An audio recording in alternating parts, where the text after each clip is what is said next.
Hey guys, so this is the first of many videos to come. Basically my assignment, because I'm working on being a content producer and working with the technological, hence my blog, I will be writing essays, different pieces, obviously centered on different theses that relate to Black people and technology, and I will be performing them, reading them for you on the video. So this is the first of many, and I hope you like it.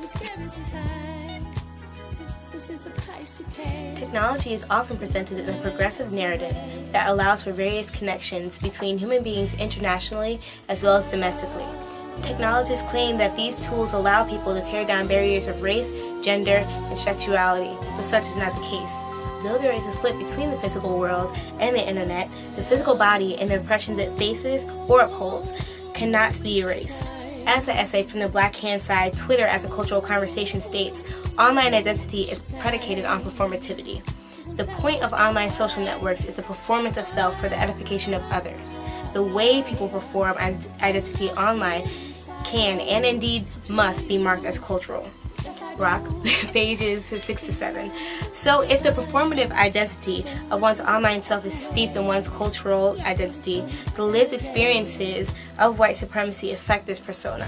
Whether or not the user navigates online activity in homogeneous or diverse racial spaces, white hegemonic systems of power determine, or guides rather, how users interact with one another.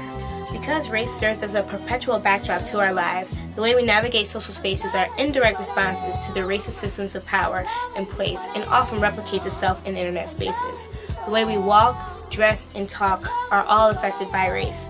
Both what racial ethno-identity others read onto you and what racial ethno-identity you claim influence your life in and outside of the internet. These behaviors and lifestyles don't stop once you get a computer in front of you. You will continue to be who you are. Even if you were to present a fabricated identity online, your understanding of the world and race would inevitably permeate the way you interact with people, both in homogeneous and diverse racial, gendered, and sexual spaces. This idea of the inevitability of self can be found in what Brock calls the white male outcries of political correctness when non-white, non-male, LGBTQ interventions are brought to their mainstream consciousness. Because of the progressive white supremacist narrative of the internet that posits every non-white, non-male user of the internet to be primitive, voices of the other are devalued. When these voices gain prominence, white men feel as though it is a moment of forced political correctness. They feel as though POC, women, or sexual others inhibit their freedom of speech because they demand the basic human decency of respect. This outcry is due to the fact that in real life, they don't have to hear about the life and woes of racial, sexual, and gendered others. Once white men log onto the internet, their privilege just doesn't go away.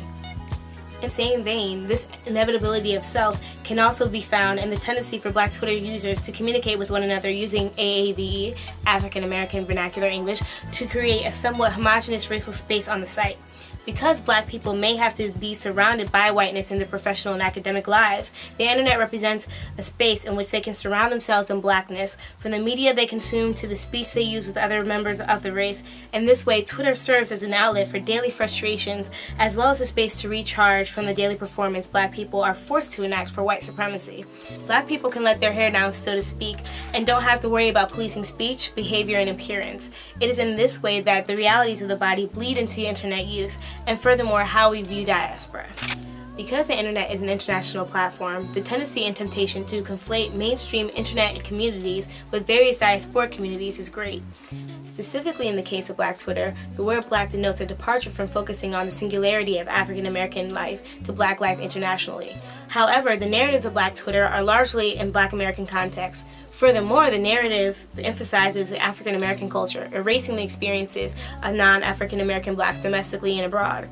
In the context of Twitter, diasporic citizenship is heavily dependent upon Americanness, rather than encompassing all dimensions of Blackness. Though there are certain hashtags or trending topics within certain ethnic communities, both on Twitter and picture video website Instagram, what subject matters that pertain to African Americans gain the most notoriety. From new dance crazes to activism, social media seems interested in the general catch-all Blackness that conflates African Americanism with the Black diaspora. Furthermore, this conflation even reaches the gender divide, as Black American issues are always in constant terms of the Black male, erasing the realities of Black women and various gendered individuals. This resulted in a hashtag Black Powers for Black Men that discussed this very issue. The usage of Black as a catch-all phrase privileges a kumbaya narrative that is predicated on the African American male serving as the everyman for the race, which is sloppy and most importantly false. I believe that if we being Black people, Americans, and women, were to consider Blackness and furthermore diasporic citizenship in Alexander G. Wahelie's eyes, this oversimplification of Black people could be rectified. In Wahelie's book, Phonographies, Grooves in Sonic Afro-Modernity, he states that diaspora and citizenships figures are too narrow to contain the complexities of African subjectivities. And in another text, My Vote to Come, that these definitions give way to white supremacy. Right. There is nothing problematic in being proud of whom you are, but solely defining yourself through these means, through the identity of the American Black male, and or as a foil to other types of Blackness, creates more divisions in the diaspora, instead of celebration and expansion of these differences. Miring on the differences between African American Blackness and Blackness abroad goes on to promote the white supremacist idea of there being a right and wrong way to be Black.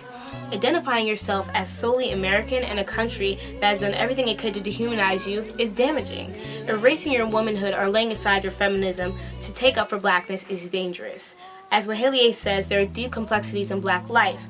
To constrict identities to a prefix mold is a disservice to the self, first and foremost, and the identity you represent. You should be able to embrace your full self as well as identify with Blackness. There was a time in my life when I thought my growing up in an upstate New York suburb invalidated my Blackness. There was a time in my life when I didn't feel special or exotic enough for my white classmates or adversely my Black friends because I was not ethnic. I was just regular Black. And even then, my regular Black wasn't regular enough because I was suffused with the thought that you needed to have a strong or a direct link to urban culture to be Black. I thought that I had to have Section 8 housing for my growing pains of being a young Black girl in America to be valid. This is not to say that hood culture or urban Blackness is something shameful and only composed of tragedy and grief.